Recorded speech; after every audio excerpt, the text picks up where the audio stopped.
नमस्कार दोस्तों, मैं निरंजन आप सभी को हिस्ट्री की जीत की इस प्लेटफॉर्म के ऊपर स्वागत करता हूं। एज अ मेंटोर आपके जो भी प्रश्न है उन सभी प्रश्नों का जवाब मैं इस वीडियो के माध्यम से दूंगा। काफ़ी सारे प्रश्न हैं जो आपने मुझे पूछा है और मैं सभी प्रश्नों को मैं नोट कर लिया हूं ताकि कोई प्रश्न का जवाब छूटे नहीं। कुछ इसमें कॉमन प्रश्न हैं जो काफ़ी सारे स्टूडेंट पूछे हैं, कुछ स्पेसिफिक है जैसे कि लक्ष्मण सिंह, राहुल सिंगरौल, बालाजी यादव, अंशुमन कुमार मौर्य, शुभम दुबे, नेहा शर्मा, अभिनव शर्मा, मोनिका, राजीव रंजन, साहिल, इन्होंने कुछ स्पेसिफिक प्रश्न पूछा है, इसका भी जवाब देंगे। सबसे पहले हम ना कॉमन प्रश्न का जवाब सुन लेते हैं कि आप लोग जो ज़्यादा स्टूडेंट ने पूछा है उसका जवाब क्या हो सकता है। पहला प्रश्न है जो कॉमन स्टूडेंट पूछते हैं और आपके भी यह सवाल हो सकते हैं कि पीएचडी इनरोलमेंट में कितना प्रॉब्लम आती है। तो देखो, यूनिवर्सिटी बेसिकली आपके दो टाइप के जनरली जो हम लोग यूज करते हैं उसमें होती है। एक तो आपका स्टेट लेवल का यूनिवर्सिटी और दूसरा सेंट्रल लेवल का। यदि आप स्टेट लेवल में किसी भी यूनिवर्सिटी में एडमिशन कराते हो तो शुरुआती दौर में एडमिशन जब तक नहीं हुआ है प्रॉब्लम होंगी। प्रोसेस इतनी लंबी होती है कि प्रॉब्लम से आपको कई बार लगेगा कि क्यों ना छोड़ दें हम। तो ये है स्टेट यूनिवर्सिटी का जो प्रॉब्लम है वो। वहीं सेंट्रल यूनिवर्सिटी जैसे जेएनयू हो गया, बीएचयू होगा, जहाँ पे आपका एडमिशन होता है पीएचडी रिसर्च के लिए, वहाँ पे थोड़ा सा प्रॉब्लम कम होगी पीएचडी में एडमिशन कराने टाइम। बाद में सब कुछ स्मूथली चलेगा, कोई इशू नहीं होगा। मेरे पास जो एक्सपीरियंस है पीएचडी एडमिशन के दौरान का स्टेट यूनिवर्सिटी का, उसका मैं आपको कुछ जानकारी दे देता हूँ। सबसे पहले अपना ना आपको एक रिसर्च प्रपोजल बनाना होगा यानी कि सिनॉप्सिस। उसके बाद उस सिनॉप्सिस के बाद आपको यूनिवर्सिटी को कांटेक्ट करना होगा जिसमें आपको एडमिशन लेना है। उसके बाद यदि वहाँ पे आपको गाइड प्रोवाइड नहीं करवाया जाता है तो आपको उस यूनिवर्सिटी से जुड़े जितने भी कॉलेजेस हैं वहाँ पे आपको सर्च करना होगा कहाँ पे कौन से गाइड है और खाली है उनके पास या नहीं रिसर्च करवाने के लिए पोस्ट। जब आप ये कर लोगे, यदि किसी ने मान लिया कि हाँ मेरे पास है एक सीट, आप एडमिशन के लिए मेरे थ्रू जा सकते हैं, हम आपको गाइड करेंगे, तो फिर आपको उनसे कंसेंट लेटर लेना होगा। उस कंसेंट लेटर को लेकर के फिर यूनिवर्सिटी में जाना होगा कि हाँ सर हमने गाइड को खोज लिया है, अब आप मुझे पीएचडी इनरोलमेंट का अगला प्रोसेस बताइए। जब आपको कंसेंट लेटर सुपरवाइजर से मिल जाएगा तो फिर क्या करेंगे, आप सारे नेसेसरी डॉक्यूमेंट्स, यूजीसी नेट का सर्टिफिकेट, मार्कशीट, आपका बीए एमए यानी कि 10th से लेकर के एमए तक का सारा मार्कशीट सर्टिफिकेट, ये सारा नेसेसरी डॉक्यूमेंट्स लेकर के यूनिवर्सिटी में आपको सबमिट करना होगा विद कंसेंट लेटर और एक एप्लीकेशन के साथ। उसके बाद क्या होगा कि डीआरसी मेंबर यानी डिपार्टमेंटल रिसर्च कमेटी जो है वो आपकी सारे सिनॉप्सिस को अच्छे तरीके से जांच करेगी। उन्हें अगर कहीं लगेगा कि हाँ यहाँ पे सुधार की आवश्यकता है तो उसमें सजेशन देगी और फिर आपको एक डेट बताएगी कि इस डेट के अंदर ही आप अपने सजेशन को कंप्लीट कीजिए। जब अपने सजेशन को आप अच्छे तरीके से कर लीजिएगा सुधार, डीआरसी मेंबर जो भी आपको दिए होंगे कि आप में यहाँ सुधार करनी है, यहाँ पे करनी है, ये गलतियाँ हैं यहाँ पे, तो जब ये करने के टाइम कई बार इशू ये होगा कि आप फ्रस्ट्रेट हो जाओगे। यार बार बार जाते हैं, डीआरसी मेंबर लोग अलग अलग सजेशन दे देता है, एक का रहे तब तो चार पांच सब अलग अलग अपना अपना देते हैं, तो यहाँ पे आपको प्रॉब्लम हो सकती है। पर उस प्रॉब्लम का सबसे अच्छा रिजोल्यूशन है कि थोड़ा सा धैर्य बनाए रखिएगा, ठीक है। सजेशन को लेकर के फिर अपने पास क्या कीजिए, कंप्लीट हो जाएगा तो जाइएगा सुपरवाइजर के पास, उनमें फिर क्या कीजिएगा एप्लीकेशन आपको लिखना होगा और एचओडी के पास जाइएगा, दोनों से सिग्नेचर करवा करके कि सर अपना सजेशन को हम कंप्लीट कर लिए हैं, अब फिर से हमको सबमिट करना है यानी रीसबमिट करना है। यूनिवर्सिटी में जाइएगा, वहाँ पे रीसबमिट कीजिएगा तो फिर से आपको डिपार्टमेंटल रिसर्च कमेटी के द्वारा प्री रजिस्ट्रेशन का एक डेट दिया जाएगा, ठीक है। उस डेट को आपका फिर वहाँ पर इंटरव्यू होगा और उस इंटरव्यू के बेसिस पे आपका एडमिशन होगा। तो ये एक प्रोसेस होता है जहाँ पे आपको ज़्यादा जो प्रॉब्लम होगा वो होगा सुपरवाइजर को ढूंढने में और सजेशन जब आएगा तो उस सजेशन का सुधार करने में। तो ये है आपका यूनिवर्सिटी में पूरा इनरोलमेंट का प्रोसेस। इसके लिए एक अलग वीडियो भी लेकर के आऊँगा ताकि कहीं आपको कोई इशू ना हो। दूसरा जो कॉमन प्रश्न है कि एडमिशन लेने के बाद अगर बाद में कभी जेआरएफ होता है तो फेलोशिप कब से मिलेगा, जेआरएफ क्वालिफाई करने के बाद से या फिर पीएचडी में इनरोलमेंट होता है उस दिन से। इसका आंसर है यदि आपके पास इनरोलमेंट हो गई है और आप जाकर के यूनिवर्सिटी में अटेंडेंस बना रहे हैं तो कभी भी आपका जेआरएफ होता है तो जिस दिन से आपका इनरोलमेंट हुई है उस दिन से आपका फेलोशिप स्टार्ट होगा। लेकिन एक कंडीशन है कि इनरोलमेंट यानी कि पीएचडी में जब आप एडमिशन करवाए हैं तब से लेकर के जब आपका जेआरएफ क्वालिफाई हुआ है उस ड्यूरेशन में आपने जो भी कार्य किया सारा प्रोग्रेस रिपोर्ट सबमिट करना होगा with the sign of HOD, head of department के साइन के साथ। यदि आपने ये चीज़ सबमिट कर दिया कि इस इनरोलमेंट के डेट से जेआरएफ क्वालिफाई हुआ तब तक हम ये काम किए हैं अपना रिसर्च में, तो फिर फेलोशिप आपको उसी डेट से स्टार्ट होगा। यदि आपने ऐसा नहीं किया है तो फिर जेआरएफ जब से आपका क्वालिफाई होगा उस दिन से फिर आपको अटेंडेंस सीट में आपको मेंटेनेंस करना होगा, प्रोग्रेस रिपोर्ट सबमिट करना होगा, तो फिर फेलोशिप कंटिन्यू होगा। तो दो कंडीशन है, यदि आपको इनरोलमेंट के बाद से जेआरएफ चाहिए तो अपना इनरोलमेंट के साथ ही पीएचडी का रिसर्च वर्क करना शुरू कर दीजिएगा, अटेंडेंस जा करके लगाना शुरू कर दीजिएगा। ठीक है, तो ये कॉमन प्रश्न हो गए। अब स्पेसिफिक जो प्रश्न है वो लेते हैं। लक्ष्मण सिंह का एक प्रश्न है, पीवाईक्यूज कितना इंपॉर्टेंट है यूजीसी नेट एग्जाम के लिए। देखो यार, कोई भी एग्जाम हो प्रीवियस ईयर्स क्वेश्चन आपको एक ना गाइडेंस देते हैं कि क्वेश्चन कहाँ से पूछी जा रही है, उसका स्पेसिफिक एरिया क्या है, क्योंकि एंशिएंट, मिडाइवल, मॉडर्न और हिस्टोरियोग्राफी का अगर आप सिलेबस देखोगे तो बहुत ब्रॉड है। लेकिन यूजीसी नेट में अगर देखोगे या फिर किसी भी एग्ज़ाम में तो उनका एक फिक्स टॉपिक होता है पूछने का कि इसी टॉपिक से ज़्यादा प्रश्न पूछे जाएंगे। मैं एक वीडियो लेकर के आऊँगा, उसमें मैं ये भी बता दूंगा कि किस टॉपिक से ज़्यादा प्रश्न पूछे गए हैं पिछले कुछ वर्षों में और आपको किसके ऊपर ध्यान देना है। तो आपको पीवाईक्यूज करके ही जाना है। पीवाईक्यूज का आपके एग्ज़ाम में बहुत बड़ा रोल होता है, गाइडेंस होता है आपके लिए बेसिकली वो कहा जाए तो। और वहाँ पे आप जब अच्छे तरीके से पीवाईक्यूज कीजिएगा तो आपको खुद से एक आइडिया लगने लगेगा कि हमें किस टॉपिक के ऊपर ज़्यादा फोकस करनी चाहिए। दूसरा आपका एक प्रश्न है, क्या आपका नोट्स सफिशिएंट है? बिल्कुल सफिशिएंट है। अगर आप देखोगे यूजीसी नेट के सिलेबस में तो उसमें 10 यूनिट है। एंशिएंट का 3 है, मेडाइवल का 3 है और मॉडर्न का 3, और एक जो 10वां यूनिट है वो है हिस्टोरियोग्राफी का। आप कहीं भी पढ़ाई कर रहे होगे आप सब जगह एक ही चीज़ सुनोगे कि यदि आपको एंशिएंट कवर करनी है तो उपिंदर सिंह का बुक ले लो या तो फिर केसी श्रीवास्तव ले लो। तो मेरे पास ना दोनों है, आप अगर देखोगे तो मैं आपको बता देता हूँ। ये है उपिंदर सिंह का बुक, ठीक है, ये उपिंदर सिंह का है, काफ़ी लेंदी बुक है। और केसी श्रीवास्तव का भी बुक है मेरे पास, देखो ये भी है केसी श्रीवास्तव का बुक। तो इन दोनों को अब बोलोगे सर आपने इतना पढ़ा था, बिल्कुल यूजीसी नेट के सिलेबस से पहले, यानी कि यूजीसी नेट का एग्ज़ाम क्वालिफाई करने से पहले यूपीएससी का तैयारी कर रहे थे, उसी समय सारे बुक हम लिए हुए थे ताकि कहीं से कोई भी क्वेश्चन आए तो मेरे माइंड में ये चीज़ें ना रहे कि हम उसे नहीं पढ़े थे। वहीं मिडाइवल के लिए अगर बात करें तो मिडाइवल का जो हम नोट्स बनाए हैं ना वो इसके लिए मेरे पास 2 है। एक है सतीश चंद्रा का बुक, शायद आपने कभी देखा होगा तो अच्छी बात है, ठीक है, ये है सतीश चंद्रा का बुक। इससे मुझे तो कुछ बेनिफिट ज़्यादा नहीं हुई है, मैं अपने बारे में बता रहा हूँ, किसी दूसरे का फीडबैक मैं नहीं दे रहा हूँ। और दूसरा है मेरे पास सौरभ चौबे सर का बुक, ठीक है, ये है मध्यकालीन भारत, अगर आप देख पा रहे होगे तो ये है सर सौरभ चौबे सर का बुक है। ये उल्टा आप लोग को दिख रहा हो क्योंकि कैमरा फ्रंट में लगी हुई है, ठीक है। तो इन दोनों बुक्स को पढ़ने के बाद मेडाइवल हिस्ट्री का यूनिट नंबर 4, 5, 6 को मैं बनाया हूँ, ठीक है। मॉडर्न हिस्ट्री के लिए भी मेरे पास 2 हैं। मॉडर्न हिस्ट्री का एक है मेरे पास प्लासी से विभाजन तक, शेखर बंदोपाध्याय का मॉडर्न हिस्ट्री के लिए, और एक है मेरे पास स्पेक्ट्रम का, कवर इसका फट गया है, ये स्पेक्ट्रम का है, ठीक है। इससे आपका यूनिट नंबर 7, 8 और 9 कवर हो जाएगा। तो आप लोग बिल्कुल निश्चित रहना, यदि आप मेरे नोट्स पढ़ रहे हो तो आप बाकियों से अच्छे हो, बाकियों से ज़्यादा पढ़ रहे हो, ये मेरा मानना है, क्योंकि इन्हें पूरी तरीके से पढ़ने के बाद ही अपना नोट्स को मैं डिज़ाइन किया हूँ। और कोई भी टीचर या कोई भी अपने तरफ से नहीं चाहेगा कि अपने स्टूडेंट को या फिर मैं आपको गलत इन्फॉर्मेशन दूँ। मैं भी चाहता हूँ कि आप सेलेक्ट होंगे, कहीं पर भी जाएंगे तो आप मेरे बारे में कहेंगे कि हिस्ट्री के जीत से पढ़े थे, उनका नोट्स अच्छा है, ठीक है। तो मैं इसीलिए अपने नोट्स को और भी ज़्यादा बेहतर बनाने का हमेशा प्रयास करते रहता हूँ।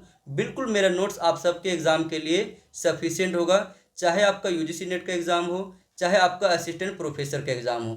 जहाँ पर आपका एंशिएंट, मिडाइवल और मॉडर्न हिस्ट्री की बात होगी वहाँ पे मेरा नोट्स जो है वो सफिशिएंट होगा आपके एग्ज़ाम के लिए, ठीक है। तो ये प्रश्न था आपका लक्ष्मण सिंह का। मुझे लगता है इनका जवाब मिल गए होंगे, अगर मिल गए होंगे तो प्लीज़ कमेंट में ज़रूर बताइएगा, ठीक है। दूसरा क्वेश्चन है राहुल सिंह रॉल का, फर्स्ट अटेम्प्ट में असफल हो जाने के बाद अपने सेकेंड अटेम्प्ट में ही जेआरएफ को कैसे क्वालिफाई करें, कौन सी रणनीति अपनाएं। देखो यार, अगर फर्स्ट अटेम्प्ट में आपने अगर असफल हो गई हैं तो उसको असफल ना मान करके एक सीख मानो, ठीक है। क्योंकि कई सारे स्टूडेंट्स हैं जो 4 बार 5 बार भी एग्ज़ाम दिए हैं, है ना। तो आपका पहला एग्ज़ाम में अगर कोई इशू हुई है तो आपके पास जब आंसर की आता है ना, तो उसको डाउनलोड कर लीजिए, यानी रिस्पॉन्स शीट को आप क्या कर लीजिए, डाउनलोड कर लीजिए। उसके बाद उसमें जो 150 क्वेश्चन है, 50 क्वेश्चन आपका पेपर 1 का, 100 क्वेश्चन आपका पेपर 2 हिस्ट्री का, अच्छे तरीके से उसको आप देखिए कौन से क्वेश्चन का आंसर आप जान रहे हैं, कौन सा का नहीं जान रहे हैं। इसके बाद ये देखिए कि आपने जो नोट्स बनाया हुआ है उस नोट्स से कौन से क्वेश्चन पूछे गए थे। हो सकता है डीपली पूछ लिया गया हो, उसी नोट्स से घुमा फिरा के पूछ लिया गया हो, लेकिन अगर पूछा गया हो तो अच्छी बात है। अगर नहीं पूछा गया है, 100 में से यदि आपका 70 या 60 भी क्वेश्चन नहीं पूछा गया है तो नोट्स को रीडिज़ाइन कीजिए, ठीक है। सफिशिएंट नहीं है आपका स्टडी मटेरियल। और आपको जब डिफाइन करनी हो ना कि आपके अंदर जो काबिलियत है वो आपके एग्ज़ाम के अकॉर्डिंग फिट बैठ रहा है या नहीं बैठ रहा है, तो सबसे बेस्ट होता है आपको जो एग्ज़ाम दिए हैं वो आंसर की जब मिलता है तो 100% उसका एनालिसिस कीजिए। एक एक क्वेश्चन का एनालिसिस कीजिए कि कौन से बुक से पूछा गया था, ठीक है। इसके बाद उस बुक्स को हम पढ़े हैं या नहीं पढ़े हैं, पेपर 1 के ऊपर भी ध्यान दीजिए सेमली, और उसी तरह से पेपर 2 के ऊपर से। अगर सिमिलरली दोनों के ऊपर ध्यान देते हैं, अपने कमियों को आप पहचान लेते हैं, तो बिल्कुल सेकेंड अटेम्प्ट में आपका जेआरएफ होना निश्चित है। मैं लेकर के आऊँगा एक वीडियो जहाँ पे मैं ये भी बताऊँगा इस बार का जो एग्ज़ाम हुआ है उसका आंसर की आने दीजिए। उसमें मैं बताऊँगा कि कौन से क्वेश्चन कहाँ से पूछे गए थे, किस टॉपिक से, किस बुक से, उसका रेफरेंस बुक, हर कुछ आप सबके पास ना मैं दिखा के रहूँगा, ठीक है। तो बिल्कुल परेशान ना होना। सेकंड अटेम्प्ट में आपको अगर जेआरएफ चाहिए तो पेपर का एनालिसिस अच्छे तरीके से कीजिए। आप जो एग्ज़ाम दिए हैं उसका अपने गलतियों को देखिए और गलतियों को पहचानने के बाद उसके लिए प्रॉपर तरीके से प्रिपेयर हो जाइए ताकि अगला जो एग्ज़ाम हो वो आपका बेटर हो, ठीक है। अगला प्रश्न है बालाजी यादव का। इनका प्रश्न है पेपर 1 से जुड़ा हुआ। इनका मानना है कि मैथ और रीजनिंग में बहुत ज़्यादा प्रॉब्लम होती है, तो मैथ और रीजनिंग का तैयारी कैसे करें। देखिए, मैं ना मैथ का जो तैयारी कर रहा था वो बेसिकली किसी यूजीसी नेट के टीचर से नहीं कर रहा था। आप लोग को भी मैं यही सजेस्ट करूँगा, आप लोग को अगर मैथ पढ़नी हो ना अच्छे तरीके से तो बैंकिंग का तैयारी करवाते हैं कौशिक मोहंती सर, ठीक है। मैं किसी का प्रमोशन नहीं कर रहा हूँ, अपने बारे में बता रहा हूँ, मेरे पास जो एक्सपीरियंस है उसके बारे में बता रहा हूँ, ठीक है। कौशिक मोहंती सर का जो यूट्यूब चैनल है उनका नाम है करियर डिफाइनर। उसमें वो मैथ पढ़ाते हैं, बहुत बेस्ट है मेरे अकॉर्डिंग, वो अच्छा कंटेंट पढ़ाते हैं। आप प्लीज़ उनका रेशियो एंड प्रपोर्शन का वीडियो देख लीजिएगा, परसेंटेज का वीडियो देख लीजिएगा, एवरेज का देख लीजिएगा, profit and loss, time, distance and work, trend, boat and stream, DI, data interpretation का वीडियो देख लीजिएगा। डेटा इंटरप्रिटेशन का 6 या 7 घंटे का उनका आज से 2-3 साल पहले की वीडियो है उनका मैराथन, प्लीज़ वो ज़रूर देखिएगा। शायद 3-4 साल पहले की वीडियो होंगी, बहुत हेल्पफुल होगा आप सबके लिए, ठीक है। इसके अतिरिक्त सिंपल एंड कंपाउंड इंटरेस्ट हो गया, नंबर सीरीज हो गया। अगर मैथ को प्रॉपर तरीके से आपको अच्छे तरीके से समझना हो तो प्लीज़ कौशिक मोहंती सर को फॉलो कीजिए। उनके काफ़ी सारे वीडियोज़ हैं, 4 घंटे 5 घंटे के स्पेसिफिक वीडियो हैं, ठीक है। प्लीज़ उसको आप देखिएगा, मैथ का पोर्शन आपका कंप्लीट हो जाएगा। बात रही आपकी रीजनिंग की, तो एसएससी की रीजनिंग इसमें नहीं आती है। इसमें रीजनिंग थोड़ा सा अलग प्रकार की आती है, तो किसी भी यूजीसी नेट के टीचर से आप पढ़ लीजिएगा, रीजनिंग कंफर्म आपका हो जाएगा, कोई इशू नहीं है रीजनिंग में, नॉर्मली इसका रहता है रीजनिंग आपका, ठीक है। अगला प्रश्न है अंशुमन कुमार मौर्य का। क्वेश्चन है जेआरएफ लगातार कुछ प्रश्नों से रुक रहा है तो किस तरह पढ़ाई की जाए। इस प्रश्न का जवाब ना मैं पहले ही दे दिया था, और ये राहुल सिंगरौल जी के प्रश्नों के द्वारा, ठीक है। मैं आपको इसी चीज़ के बारे में बताना चाहूँगा, अगर आपका जेआरएफ 1, 2, 3 क्वेश्चन से या 4 क्वेश्चन से छूट रहा है तो प्लीज़ अपने तरीके से 100% एफर्ट देने के लिए अपने पेपर का एनालिसिस कीजिए। पेपर में देखिए कि आपका कौन से क्वेश्चन कमज़ोर है, कहाँ से आपका प्रश्न नहीं बन रहा है। यदि उस प्रश्न को आप नहीं बना पा रहे हैं तो आपके नोट्स में वो प्रश्न का जवाब था या नहीं था, नहीं था वो कौन से टॉपिक से आया था, उस टॉपिक को कवर कीजिए आप प्लीज़। और साथ ही पेपर 1 के ऊपर भी ध्यान दीजिए। पेपर 1 में कुछ रिपीटेड टॉपिक हैं जहाँ से बार बार प्रश्न बनती है, इसकी मैं अलग से वीडियो लेकर के आऊँगा। कोई इशू नहीं होगा, उतना पढ़ लीजिएगा तो आपके लिए वो सफिशिएंट होगा। 30+ आप क्वेश्चन उससे ईजिली कर लीजिएगा। ठीक है, अगला प्रश्न है शुभम दुबे का, सर क्रोनोलॉजिकल ऑर्डर और फैक्ट कैसे याद करें। बिल्कुल सही प्रश्न है आपका कि तथ्यों को याद करने में बहुत इश्यू होती है हम लोग को इस एज में, पर इसका सबसे बेस्ट आंसर है आपको एक रट्टू तोता बनना होगा। आप कुछ समय के लिए ये मान लीजिए कि आप भी पहले के जैसा अब भी बच्चे हैं। अपने माइंडसेट को जिस प्रकार से डिजाइन कीजिएगा ना, आपका माइंडसेट भी प्रॉपरली उसी प्रकार से वर्क करेगा। अब बोलोगे सर आपके पास ये एक्सपीरियंस कैसे है, मैं खुद रट्टू तोता बना हूँ। एग्जाम से कुछ दिन पहले तक एक कमरे में बंद होकर के रट्टा मारता था, हर एक फैक्ट को आंख बंद करके जिस भी तरह से इस प्रकार से आंख बंद करके याद करता था। 1857 ऐसे करके आंख बंद करके और उसके सारे इवेंट्स को याद करता था। तो आपको भी रट्टू तोता बोल बोल करके बनना है कुछ समय के लिए प्लीज। अगर आप रट्टू तोता बन जाते हैं तो आपका फैक्ट भी याद हो जाएगा और क्रोनोलॉजिकल ऑर्डर में सारे इवेंट्स भी याद हो जाएंगे। और सबसे बेस्ट है कि क्रोनोलॉजिकल ऑर्डर को आपको याद करनी हो ना, तो आप एंशिएंट हिस्ट्री का यूनिट नंबर 1, 2 एंड 3 को पढ़िए और वहीं पे क्रोनोलॉजिकल हिस्ट्री का जो नोट्स आपको प्रोवाइड करवाई जाएगी उसको रखे रहिए। ठीक है, जब अपने नोट्स को आप पढ़िएगा एंशिएंट हिस्ट्री का यूनिट नंबर 1, 2 एंड 3, जब ये कंप्लीट होगा उसके बाद उसी टाइम पे क्रोनोलॉजिकल हिस्ट्री का जो एंशिएंट हिस्ट्री का पोर्शन है उसको पढ़ लीजिए। रिवीजन भी हो जाएगा और आपको याद भी हो जाएगा। ठीक है, तो प्लीज़ आप इस प्रकार से ही फोकस कीजिएगा। और कहीं भी इश्यू आती है तो कमेंट सेक्शन आप सबके लिए खुली रहती है, कमेंट कीजिए। हम हर वक्त कोशिश करते हैं कि प्लीज़ आपका मैं रिप्लाई कर सकूं और रिप्लाई करता भी हूं जहां तक पॉसिबल होती है। हर एक प्रश्न का आंसर मैं देता हूं हर एक स्टूडेंट को। ठीक है, तो रट्टू तोता बन जाइए, बच्चों की तरह याद कीजिए, बिल्कुल हो जाएगी। ये मेरा खुद का एक्सपीरियंस है और यही एक्सपीरियंस मैं आपके बीच साझा भी कर रहा हूँ। मैं मिलवाऊंगा आप सभी को अलग अलग स्कॉलर से भी, टाइम आने दीजिए। काफ़ी सारे स्कॉलर, सुपरवाइजर, बहुत सारे डीआरसी के मेंबर होंगे जिनसे मैं आपको मिलवाऊंगा। टाइम लगेगा थोड़ा सा, एक इन्वायरमेंट बना रहे हैं, अच्छा टीचिंग इन्वायरमेंट कहा जाए तो, आप लोगों की हेल्प के लिए। तो प्लीज़ आप लोग ना एक चीज़ ध्यान रखना, चैनल को सब्सक्राइब करके रखे रहना। नोटिफिकेशन किसी भी प्रकार की आती है जो आप लोगों के लिए रिलीवेंट होगा उसको देख लेना। ठीक है, अगला प्रश्न हमारे पास जो पूछी गई है वो है अभिनव शर्मा का, सर एक ऐसा वीडियो लाइए जो क्वेश्चन का एनालिसिस हो, कहाँ से कितने क्वेश्चन आ रहे हैं और हम कौन से क्वेश्चन या फिर कौन से टॉपिक पर ज़्यादा ध्यान देना चाहिए, यानी कि हमें कौन से क्वेश्चन या टॉपिक पर ज़्यादा ध्यान देना चाहिए। बिल्कुल, मैं इसके लिए 1-2 दिन में पॉसिबल हुई तो वीडियो लेकर के आऊँगा और पूरा हिस्ट्री पेपर का एनालिसिस करूँगा उसमें, और ये भी बताऊँगा कि हिस्ट्री पेपर के सिलेबस में कि इन सिलेबस में कौन से ऐसे टॉपिक हैं जिसको आपको ज़्यादा फोकस करनी चाहिए और कौन से ऐसे टॉपिक हैं जिसको आपको कम फोकस करनी चाहिए। फोकस तो सभी के ऊपर करना है, पर उसमें भी हमारा एक प्रेफरेंस रहेगा कि सबसे पहले इन टॉपिक को आप कवर कीजिए, उसके बाद अगले टॉपिक को कीजिएगा। और रिवीजन के टाइम पे भी आपको उसी प्रकार से करना है, एग्ज़ाम के 2-4 दिन भी बाद आपको उसी प्रकार से फॉलो करना है। एग्जाम के 2-4 दिन पहले सबसे पहले आपको इंपॉर्टेंट टॉपिक के ऊपर ध्यान देना है जहाँ से रिपीटेड क्वेश्चन पूछे जाते हैं। उसके बाद उन टॉपिक के ऊपर ध्यान देना है टाइम बचने के बाद जहाँ से क्वेश्चन आने की संभावना ना के बराबर है। तो वीडियो आप लोगों के लिए ना एक अलग लेकर के आऊँगा, अलग एक वीडियो होगा जिसमें एनालिसिस भी करूँगा, टॉपिक भी बताऊँगा कि किसके ऊपर ज़्यादा आपको ध्यान देना है और प्रीफ्रेंस भी दूंगा वहाँ पर आपको। मोनिका का क्वेश्चन है कंसिस्टेंसी कैसे बनाए रखें और बुक पढ़ने का क्या तरीका होना चाहिए। देखो, कंसिस्टेंसी बनाना है ना तो प्लीज़ अपना माइंडसेट को इस प्रकार से तैयार करो कि हमें हर दिन कुछ ना कुछ पढ़ना है। अभी मैं अपने बारे में बताऊं, अपना एक्सपीरियंस बताऊं, यदि मैं एक दिन नहीं पढ़ता हूं ना तो रात में सोने वक्त मुझे नींद नहीं आती अच्छी तरीके से। मैं अपना रियलिटी बता रहा हूँ, कुछ भी झूठ नहीं बता रहा हूँ आपको।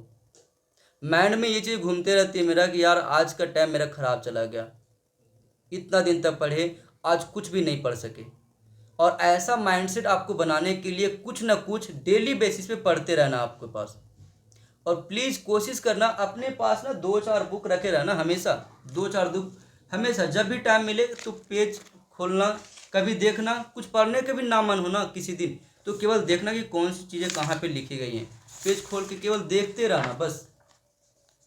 माइंड को संतुष्टि मिलना चाहिए कि आप फोकस हो और डेली बेसिस पे आपको ऐसा करना ही है, तभी आपका कंसिस्टेंसी बनेगा। और लगातार यदि आप 2-4 महीने तक ऐसे करते हो ना, तो लाइफ में कभी आपको ना बुक से हटने का दिल ही नहीं करेगा। अभी मेरे पास काफ़ी सारे बुक हैं, अगर मैं आपको बुक केवल रिव्यू करूं तो इतना सारा बुक हो जाएगा कि काफ़ी ज़्यादा टाइम लग जाएगा आपको केवल बुक का वीडियो दिखाने में मुझे। ठीक है, तो कंसिस्टेंसी के लिए आपको रेगुलर बेसिस पे पढ़ाई करना ही है। चाहे किसी प्रकार का इश्यू हो, 2-4 घंटे अपने लिए लगाइएगा, निकालना ही पड़ेगा 2-4 घंटे, तभी आपका कंसिस्टेंसी बना रहेगा। और आपका जो दूसरा क्वेश्चन है कि बुक पढ़ने का क्या तरीका होना चाहिए, तो देखिए यूजीसी नेट का सिलेबस सभी स्टूडेंट डाउनलोड कर लीजिए, हिस्ट्री पेपर का भी और पेपर 1 का भी। उसके बाद एंशियंट हिस्ट्री से स्टार्ट कीजिए अपना क्लासेस को। एंशियंट हिस्ट्री में सबसे पहले यूनिट नंबर 1, उसके बाद यूनिट नंबर 2 और फिर उसके बाद यूनिट नंबर 3 को कवर कीजिए। जब इस तरह से आप पढ़ लीजिएगा, उसके बाद सिमिलरली मेरे यूजीसी नेट के अकॉर्डिंग ना, सिलेबस के अकॉर्डिंग ही प्लेलिस्ट बनी हुई है हिस्ट्री के जीत के इसी प्लेटफॉर्म के ऊपर। कोर्स सेक्शन में जाइएगा, वहाँ पे पीवाईक्यूज है 3 घंटे, 4 घंटे, 7 घंटे तक की। उस यूनिट वाइज पीवाईक्यूज को भी एनालिसिस करने के लिए कि आपने जो पढ़ा है उसके अकॉर्डिंग आपका तैयारी हुआ या नहीं, पीवाईक्यूज को लगाना शुरू कीजिएगा। प्रैक्टिस करने के आपके पास 2 तरीके हैं, याद रखना। एक, आप ना टेक्स्ट बुक का कोई सब्सक्रिप्शन ले लीजिएगा, वहाँ से जाकर के पीवाईक्यूज को आप सोल्व कीजिएगा अटेम्प्ट दे करके, या तो आप मेरे सिलेबस के अकॉर्डिंग ही जो यूट्यूब पे वीडियो बनाई गई है उसको देख लीजिएगा। यूनिट नंबर 1 का पीवाईक्यूज का अलग है, 2 का अलग है, इस प्रकार से यूनिट 10 तक का अलग अलग वीडियो बनाई गई है केवल पीवाईक्यूज का, जून 2011 से लेकर के 2025 तक का। इसके बाद का अपडेट मैं बहुत जल्दी करने वाला हूँ। ठीक है, 2-3 साल के इधर के जो पेपर हैं उसको भी मैं अपडेट कर दूंगा वहाँ पे। तो प्लीज़, तैयारी करने का सबसे बेस्ट तरीका है या फिर बुक को पढ़ने का बेस्ट तरीका है कि सबसे पहले एंशियंट हिस्ट्री का यूनिट नंबर 1, 2 एंड 3 को थ्योरी नोट्स को पढ़ो या फिर बुक को पढ़ो, उसके बाद पीवाईक्यूज को सॉल्व करो। ये कवर हो जाती है तो फिर मिडियावल हिस्ट्री के ऊपर जंप करना, और वहाँ पे जंप करने के बाद मिडियावल हिस्ट्री का यूनिट नंबर 4 एंड 5 और फिर 6 को अच्छे तरीके से पढ़ना। उसके बाद फिर से पीवाईक्यूज को देखने के लिए चले जाना वीडियोस के माध्यम से या फिर प्रैक्टिस के माध्यम से। यूनिट नंबर 4, 5 एंड 6 से जुड़ी जो भी पीवाईक्यूज होंगी उसको अच्छे तरीके से सॉल्व करना। सिमिलरली मिडियावल के बाद मॉडर्न हिस्ट्री को देखना, उसमें भी यूनिट नंबर 7, 8, 9 को अच्छे तरीके से पढ़ करके पीवाईक्यूज को सॉल्व करना। फिर आप चले जाना हिस्टोरियोग्राफी यूनिट नंबर 10 के ऊपर। पढ़ने का सबसे बेस्ट रणनीति यही है कि सबसे पहले अपना बुक पढ़ो, उसके बाद पीवाईक्यूज को देखो। पीवाईक्यूज को देखने से आपको एक बेनिफिट ये होगा कि आपको जब वहाँ पे प्रश्न मिलेगा तो उस प्रश्नों के कई सारे जवाब ये होंगे कि आप नहीं जानोगे। उस समय तुरंत अपने थ्योरी नोट्स या फिर बुक्स को देखना कि ये प्रश्न कहाँ से पूछी गई थी। अगर वो चीज़ें वहाँ पे इंक्लूड नहीं है तो अपने नोट में एक छोटी सी नोट बनाना और वहाँ पे वो चीज़ें इंक्लूड कर देना अपने नोट्स में ही। बेस्ट तरीका यही होता है बुक पढ़ने का कि सबसे पहले बुक पढ़ो और उसी बुक से जुड़ी हुई जितने पीवाईक्यूज हैं या फिर एमसीक्यू है उसको सोल्व करो। सबसे पहले प्रेफरेंस देना पीवाईक्यूज को, प्रीवियस ईयर क्वेश्चन को सबसे पहले प्रेफरेंस दोगे, उसके बाद एमसीक्यूज जो अलग अलग टीचर के द्वारा बनाया जाता है उसको प्रेफरेंस दे सकते हो यदि टाइम बचता है तब। ठीक है, अगला क्वेश्चन है शुभम का, क्या आपका जो नोट्स है वो पीडीएफ फाइल के रूप में मिलेंगे? बिल्कुल दोस्तों, मेरे पास इतना ज़्यादा स्टूडेंट नहीं है कि मैं एक बुक को पब्लिश कर सकूं, इसीलिए मैं अभी ना एक छोटी सी आप सभी के लिए रिक्वेस्ट पर ही एक पीडीएफ डिज़ाइन किया हूं। ये मेरा हैंड रिटन नोट्स का टाइपिंग नोट्स है ताकि आप सबको कहीं कोई इशू ना हो, और प्राइस भी इसी के वास्ते डाउन करके रखा हूँ। पूरा मिनिमम प्राइस है 529 रुपये में आपको कंप्लीट दी जा रही है यूजीसी नेट के सिलेबस के अकॉर्डिंग, और इतना स्टडी मटेरियल दी जा रही है कि जो आपके एग्जाम के लिए इनफ भी हो। तो पीडीएफ फाइल में ही मिलेंगी। हाँ, यदि स्टूडेंट मेरे पास ज़्यादा हो जाती है और मुझे लगता है कि अब मुझे मार्केट में अपना बुक इशू करना चाहिए, अपना नोट्स को इशू करना चाहिए, तो प्लीज़ मैं उस समय आप सबको इन्फॉर्म कर दूंगा। अभी आप सभी को एक ई बुक फॉर्मेट ही मिलेगा, पीडीएफ नोट से मिलेगा, जिसे आप लोग इजीली A4 साइज में होगा, प्रिंट आउट करवा सकते हैं, कहीं कोई इशू नहीं है। कभी कोई इश्यू होता है रीडाउनलोड करने के लिए तो आप लोग मैसेज कर देना मुझे, मैं रीसेंड भी कर दूंगा कभी भी कोई इश्यू होती है तो। ठीक है। अगला प्रश्न है साहिल का, सिलेबस तो कवर किए हैं लेकिन इस बार और ज़्यादा टफ आ गया था, बहुत सारे क्वेश्चन मुश्किल थे, मोस्टली मिडावल का, तो इन सब को कैसे करें, इनका ये पहला प्रश्न है। दूसरा प्रश्न इनका है, क्रोनोलॉजी को याद करें लेकिन उससे रिलेटेड टॉपिक को हम याद कैसे रखें जो इस बार क्वेश्चन में आया था और हम भूल गए थे। पहला जो प्रश्न है पहले उसका आंसर दे लेते हैं। आपका कहना है कि सिलेबस तो कवर किए थे लेकिन इस बार पेपर टफ आया था। बिल्कुल ऐसा नहीं है, अगर आपने यूजीसी नेट का सिलेबस अच्छे तरीके से पढ़े होंगे तो टफ आपको बिल्कुल नहीं लगा होगा। काफ़ी सारे स्टूडेंट से मैं मिला हूँ जो 2 बार 3 बार अटेम्प्ट दिए हैं, उनका मानना था कि मॉडरेट था पेपर मेरे लिए। वहीं जो न्यू स्टूडेंट हैं जो फर्स्ट अटेम्प्ट या सेकंड अटेम्प्ट दिए हैं, उनका मानना था मेरे लिए मॉडरेट से लेकर के डिफ़िकल्ट के बीच में था। तो यदि आप यूजीसी नेट के सिलेबस के अकॉर्डिंग एंशिएंट हिस्ट्री, मिडावल हिस्ट्री और मॉडर्न हिस्ट्री के अतिरिक्त हिस्टोरियोग्राफी को भी अच्छे तरीके से डीपली पढ़े होंगे तो बिल्कुल ऐसा नहीं है कि सिलेबस से ऊपर आ जाएगा और टफ आएगा। हाँ, कई बार डीपली कहीं अलग रिसर्च के जो टॉपिक होते हैं रिसर्चर द्वारा जो लिखी जाती है रिसर्च थीसिस वगैरह, वहाँ से पूछ ली जाती है तो 2-4 क्वेश्चन ऐसे आ सकते हैं टफ, पर 100% ऐसा नहीं है कि पूरा क्वेश्चन ही टफ आ जाए। तो प्लीज़ अपने सिलेबस के अकॉर्डिंग अच्छे तरीके से डीपली पढ़िए, ऐसा कभी भी नहीं होगा कि टफ लगेगा आपको। ठीक है। पढ़ने का बेस्ट तरीका है एंशिएंट को अच्छे तरीके से पढ़िए, फिर पीवाईक्यूज को सॉल्व कीजिए, उससे रिलेटेड जितने भी पीवाईक्यूज हैं, उसके बाद मिडावल को पढ़िए, उसके बाद मॉडर्न को पढ़िए। सेपरेटली क्या कीजिए, यूनिट वाइज तो वहाँ पे दी गई है syllabus, unit number 1, 2, 3 theory notes पढ़िए, फिर पीवाईक्यूज का सॉल्व कीजिए यूनिट नंबर 1, 2, 3 का। मिडावल का सेम उसी प्रकार से कीजिए, यूनिट नंबर 4, 5 एंड 6 का थ्योरी नोट्स पढ़िए और बुक पढ़िए, उसके बाद क्या कीजिए पीवाईक्यूज को सॉल्व कीजिए यूनिट नंबर 4, 5 एंड 6 का, तो कभी आपको इश्यू नहीं होगा। आपका दूसरा प्रश्न है क्रोनोलॉजिकल हिस्ट्री को याद करें लेकिन रिलेटेड टॉपिक के साथ कैसे जोड़ करके याद करें। तो जब आप नोट्स पढ़ रहे होते हैं, थ्योरी नोट्स या फिर बुक्स, उसी समय क्रोनोलॉजिकल हिस्ट्री की जो नोट्स होती है उसको भी साथ में पढ़ लीजिएगा, तो आपका एक तो रिवाइज भी हो जाएगा और दूसरी बात आपको याद भी हो जाएगी। और मैं पहले भी यही चीज़ बताया हूँ कि तोता आपको बनना होगा, रट्टू तोता, बच्चों की तरह आपको रट रट के याद करना होगा, तभी याद हो पाएगा। क्योंकि इतने सारे फैक्ट्स याद करने के लिए आपके पास कोई कहानियाँ नहीं है कि आप कहानियाँ जनरेट करें या फिर कोई आप एक कीवर्ड बना लें 4-6 जोड़ करके और कीवर्ड के साथ याद करें, ऐसा बिल्कुल पॉसिबल नहीं है, ऐसा बिल्कुल पॉसिबल नहीं है। ठीक है। और अगला क्वेश्चन है नेहा शर्मा का, क्या जेआरएफ एक बार की तैयारी से हो सकता है? अगर हाँ तो क्या पढ़ना है और सबसे इम्पोर्टेंट क्या नहीं पढ़ना है? आपके प्रश्नों में ही आंसर छुपी हुई है। जो आपने प्रश्न पूछा है कि जेआरएफ फर्स्ट अटेम्प्ट में हो सकता है या नहीं, तो इसका आंसर है हाँ, बिल्कुल हो सकती है। अब आप पूछें कि हो सकता है तो फिर कैसे हो सकता है और क्या पढ़ना चाहिए हमें और क्या छोड़ना चाहिए, इसके बारे में अगर हम बात करें तो यही चीज़ तो आपकी आंसर है। अगर आपको सही डायरेक्शन मिल जाता है, आपको यदि कोई टीचर गाइड कर देते हैं कि आप ये टॉपिक पढ़िए, ये टॉपिक को छोड़ दीजिए, भले ही वो यूजीसी नेट के सिलेबस में मेंशन है, तो बिल्कुल आप फर्स्ट अटेम्प्ट में ही तैयारी को अपना मंजिल तक पहुंचा सकते हैं। और मैं इन सब के लिए ही बैठा हूं आप सभी के बीच। हिस्ट्री के जीत के ऊपर जितने भी क्लासेस होती हैं, हमारे जितने भी नोट्स हैं, वो आपके एग्ज़ाम के अकॉर्डिंग इनफ है। ठीक है। मैं यहाँ पे ये भी चीज़ें बताता हूँ कि आपके एग्ज़ाम में क्या पढ़नी है। मैं ये नोट्स में ये चीज़ें बिल्कुल इंक्लूड नहीं करता हूँ जो आपके एग्ज़ाम से रिलेटेड नहीं है।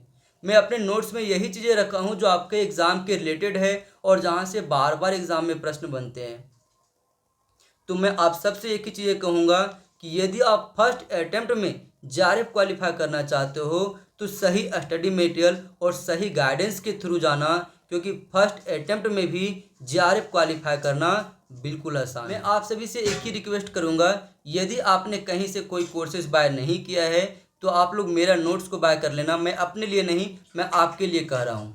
जब आप मेरा नोट्स कम्प्लीटली बाय करते हो तो आपको एक ग्रुप दी जाती है, जिस ग्रुप में मैं अपने अकॉर्डिंग जो मुझे रिलीवेंट लगता है वो मैं आपको प्रेफरेंस भी बताता हूँ, प्रॉपरली गाइडेंस भी करता हूँ, और जब आप मुझसे प्रश्न पूछते हैं किसी भी टॉपिक से रिलेटेड तो मैं उसका जवाब भी दे पाता हूँ सही तरीके से। और नेहा शर्मा जी ने जो प्रश्न पूछे हैं उसमें मैं छोटी सी एक पॉइंट ऐड करना चाहूँगा, क्या इम्पोर्टेंट है और किसको पढ़ना चाहिए किसको छोड़ना चाहिए, इस विषय में एक अलग वीडियो लेकर के आऊँगा। प्लीज़ अभी आप चैनल को सब्सक्राइब करके रख लीजिए, वो वीडियो को आप ज़रूर देख लीजिएगा। उसमें मैं ये भी बताऊंगा सिलेबस के अकॉर्डिंग कि किस टॉपिक के ऊपर आपको ज़्यादा ध्यान देना है, किस टॉपिक के ऊपर कम ध्यान देना है, और एग्ज़ाम के टाइम पे किसके ऊपर प्रॉपरली फोकस करना है आपको। जैसा मैं देख पा रहा हूँ वीडियो काफ़ी ज़्यादा लंबी हो जा रही है, तो मैं एक अगला वीडियो लेकर के आऊँगा। जो प्रश्न छूट गए हैं बच्चों की, उसको भी मैं वहाँ पर इंक्लूड करूँगा। वीडियो कैसी लगी, यदि आप सबके लिए हेल्पफुल होती है तो कमेंट सेक्शन में ज़रूर बताना, और जो भी प्रश्न होती है आप मुझे कमेंट सेक्शन में पूछ सकते हो, मैं उनका जवाब भी दूंगा। ठीक है। मैं एक चीज़ आपको बताना चाहता हूँ, जिस मेंटरशिप की आप बात करते हैं या बड़े बड़े प्लेटफॉर्म बात करती है ना, फी चार्जेस करती है उस मेंटरशिप के लिए, वो छोटी सी जानकारी देने के लिए। पर मैं ऐसा बिल्कुल भी नहीं हूँ। मैं चाहता हूँ कि मेरे पास जो भी जानकारी है वो फ्री ऑफ कॉस्ट आप सबके भी डिलीवर कर दूँ। तो दोस्तों मैं आप सभी से एक ही चीज़ कहना चाहूँगा, जब तक आपका एग्ज़ाम क्वालिफाई नहीं होता है मैं आपके साथ हूँ। हर वक्त हर टाइम में आपको हर चीज़ों के लिए सहयोग करने के लिए तैयार हूँ। स्टडी मटेरियल की ज़रूरत हो, कहीं गाइडेंस की ज़रूरत हो, जो भी मेरे पास नॉलेज है मैं सब कुछ आपके बीच शेयर करूँगा। पर अभी मैं वीडियो को समाप्त करता हूँ, तब तक के लिए थैंक यू दोस्तों।